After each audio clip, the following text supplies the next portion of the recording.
It has become clear to me the Netanyahu coalition no longer fits the needs of Israel after October 7th. I believe a new election is the only way to allow for a healthy and open decision-making process about the future of Israel. A two-state solution may feel daunting, especially now, but I believe it is the only realistic and sustainable solution on the basis of security, on the basis of prosperity, on the basis of fundamental human rights. Senate Majority Leader Chuck Schumer calling for new Israeli elections to replace Israeli Prime Minister Benjamin Netanyahu. Schumer, who is the highest-ranking Jewish member of Congress, reiterated his support for Israel while speaking on the Senate floor. But he said that Netanyahu has placed politics over the best interests for Israel. I want to get right to the Hill's White House reporter Alex Gangitano. Alex, is President Biden calling for new Israeli elections like Schumer is? Yeah, that's the big question if he's going to start leaning into that. But right now, the White House is punting questions about that. We just heard from them earlier when National Security Advisor spokesman John Kirby was talking to reporters. He said that basically we know that Leader Schumer feels strongly about this. We'll certainly let him speak to that, but we're focused on making sure that Israel has what it needs to defend himself. So I don't think the president is quite there yet, and it is a pretty unprecedented step for Leader Schumer, so I don't think we're going to see the president get there. Well, meanwhile, the State Department has continued to try to hammer out some type of a short-term ceasefire agreement, but the Hamas terrorist organization once again refusing to release all of the Israeli hostages that they took on the October 7th attack. So where do the negotiations stand? That's right. So if you asked me a month ago, I'd say that they're actually inching close, but now they seem to be close for too many weeks that I'm not sure how many more weeks this is going to take. Basically, we haven't heard of any new progress. There were discussions about getting this done by Ramadan. That didn't happen, or the start of Ramadan. There was discussions about getting this done by the State of the Union last week. Of course, that didn't happen. So we do know that discussions and conversations are still ongoing. The U.S. is still very involved with these negotiations that also involve countries like Egypt and Qatar, as well as, of course, Hamas and Israel, but they're not quite there yet. So we don't have a new deadline that they're trying to meet other than just to speed up this process, because obviously these hostages have been held for too long, and that any type of pause in the fighting in order to get aid in or whatever else would be good for Biden, especially as he faces all these protests calling for him to call for a permanent ceasefire. Well, I want to go right there. President Biden in the swing state of Michigan today. Meanwhile, Vice President Kamala Harris visiting an abortion clinic in Minnesota. What does this reveal about their re-election strategy?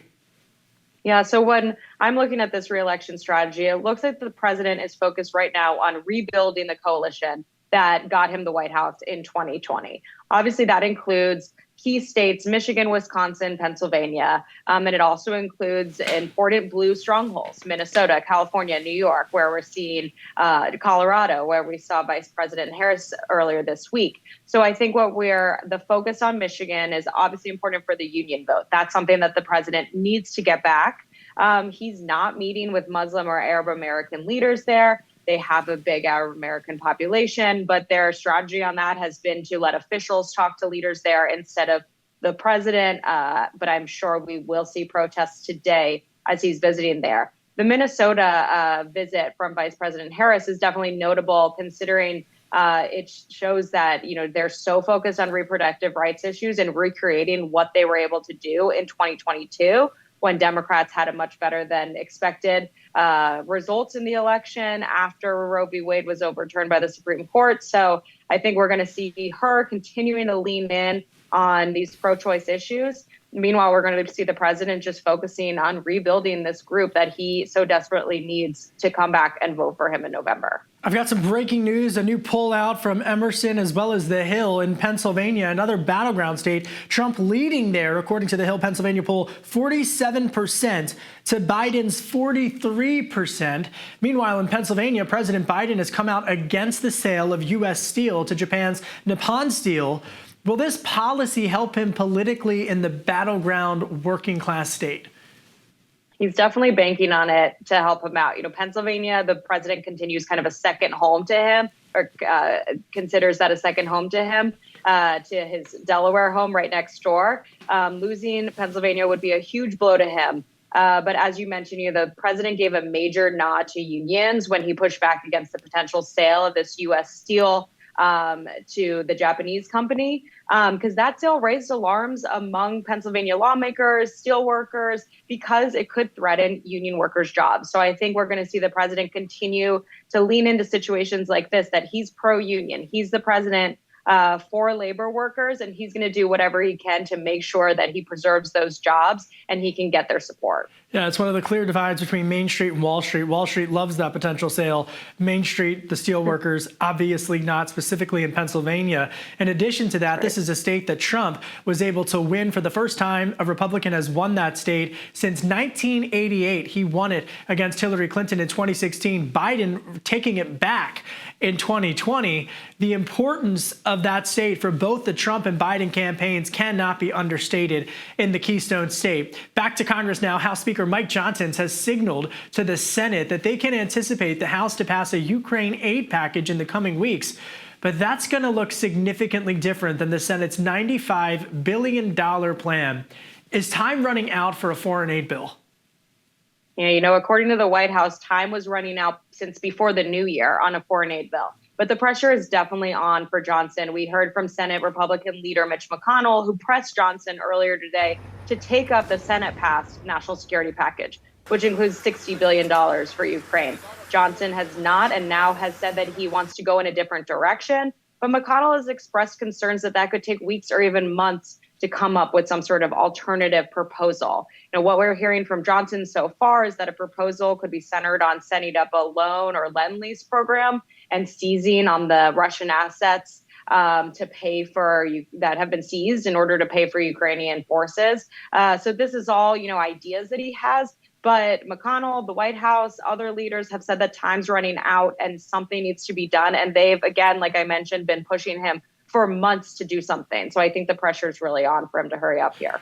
The pressure also on the Vatican, which had to deploy a special envoy after the Pope used the phrase raising a white flag with regards to Ukraine after Russia's invasion against Ukraine, Ukraine pushing out against that. I'm curious, the White House, Biden being Catholic, have they weighed in on the Pope's remarks?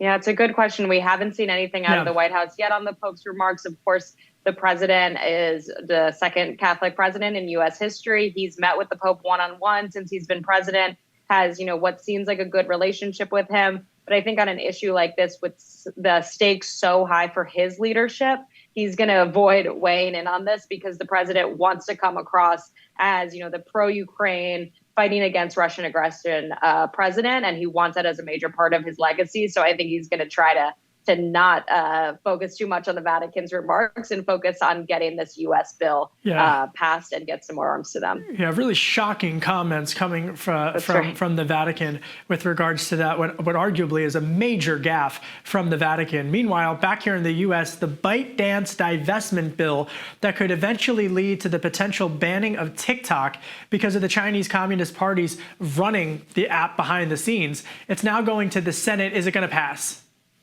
Yeah, so Majority Leader Chuck Schumer is definitely under pressure to pass it. We've seen the White House give their blessing on this bill. It passed with overwhelming bipartisan support in the House. And so I think that the White House is going to put pressure on him. The bipartisan support that we saw in the lower chamber is going to put pressure on him. He has not come out with an actual timeline in the Senate about this bill, but I think he's going to be pushed to move quickly on it, considering all the support for it. Well, they're moving fast on Wall Street. Former Trump Treasury Secretary Steven Mnuchin, according to Bloomberg, considering bringing together investors to buy the app. But at the same time, Trump is apparently against the bill from moving forward. And then you've got Biden, who's giving the blessing on the legislation, Alex, but his campaign has an account on this app. Why do you think there's so much conflicting messaging on this coming from both Trump and Biden? Yeah, it's been interesting to watch this conflicting messaging. Trump has said that a ban on TikTok's a tough decision because it could benefit Facebook, a company that he is not in favor of, but he does think that the app poses a national security threat. Meanwhile, when I talk to sources within the Biden campaign, they tell me that they're going to keep using TikTok because that's where young people are. That's they have to lean into all the ways that they can promote the president. But the White House does still want to see this Senate bill taken up swiftly. and are there to, they've told us that they're there to help the Senate get this passed because they think it's important to address national security concerns. So there's this kind of back and forth. I will note that lawmakers and the White House, when pushing for this bill, say that it's not a ban. It would just force TikTok to essentially cut ties with China. So because of, though, its popularity, because especially with young people, how popular it is, I think the Biden campaign would love to see it not owned by China so that they can keep using it for its outreach without the implications. But it's definitely been interesting to see the former president kind of flip-flop on this. And the polls, that the president is facing between the White House pushing for this bill and then his campaign saying we got to do more TikTok so young people can see you on the platform that they use so much. It's death by 1,000 cuts for TikTok. What I think, quite frankly, is that it's going to be a radically different company, but it'll be after the election. And this whole conversation about it, I mean, remember, what was that thing we used to have, Zanga? I don't even remember all these apps. They come and go. The kids will be fine. It's a throwback. Yeah, right? I mean, like, the economy will be okay, but it probably is going to happen after the election. What do I know? Maybe lame duck. Sticking with Trump. Okay, so he's in Florida court today. Why? Yeah, so if you haven't heard enough this week about presidents and classified documents, now we get to turn to Trump's day in court. So basically, this is over his handling of classified documents, which were found in Florida at his resort in Mar-a-Lago. But we're seeing his lawyers arguing that basically this case should be dismissed because of the grounds that basically the Presidential Records Act, which allows for the preservation of information after somebody leaves the presidency. So they're pushing for this to be closed. Again, if we, take a step back from all of this, the president was also found to be had classified documents that led to this whole Robert Hur report. When they went through, did he willingly retain these classified documents? Now the former president also had them. So, this is all a situation that I think they're trying to point fingers and say he did it. We saw in the hearing this week, Democrats are trying to point fingers at Trump saying he also has these classified documents. So now it's his day in court. But I think we'll see how it plays out if Florida will just go ahead and dismiss this case. Alex Gangitano, do you think Liz Cheney's going to throw her hat in the ring for president of the United States? Two things that are the reasons why I'm not saying absolutely not. Liz Cheney wants no part of this is because she has, one, vowed to do whatever she can to stop Trump from getting back into the White House, and two, has really left the door open to an independent bid.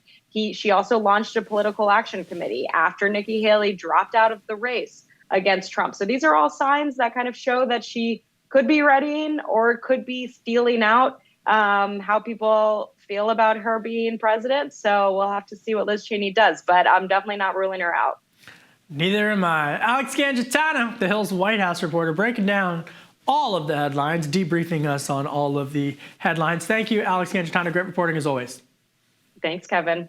A new report out from the Atlantic Council says that 68 countries are developing central-backed digital currencies. This is a striking number that could eventually shift the way that we use currency for generations to come. Not since the advent of the Fed selling bond-backed securities and even technology like credit cards. But will the U.S. get into the game? Joining me now is Ananya Kumar. She is the Associate Director of Digital Currencies at the Atlantic Council. And full disclosure, I have been a fellow there as well in the China Hub. Ananya, all right, first things first, what exactly are central-backed digital currencies? Thanks, Kevin. Thanks for having me on today. And like you said, the Atlantic Council does research on central bank digital currencies. The question I get most often is, what the hell are they? And central bank digital currencies are a way to make the cash that you have right now digital. It's just a digital form of your cash. The second question I get most often is, how is that any different from what we have currently with our bank accounts and our credit cards, debit cards, things like that. And the way to think about this is this way: credit card, debit cards, our wallets, our bank accounts are all privately held. A central bank digital currency is a public option that looks like just cash. So what are some of the advantages and disadvantages of using this type of currency?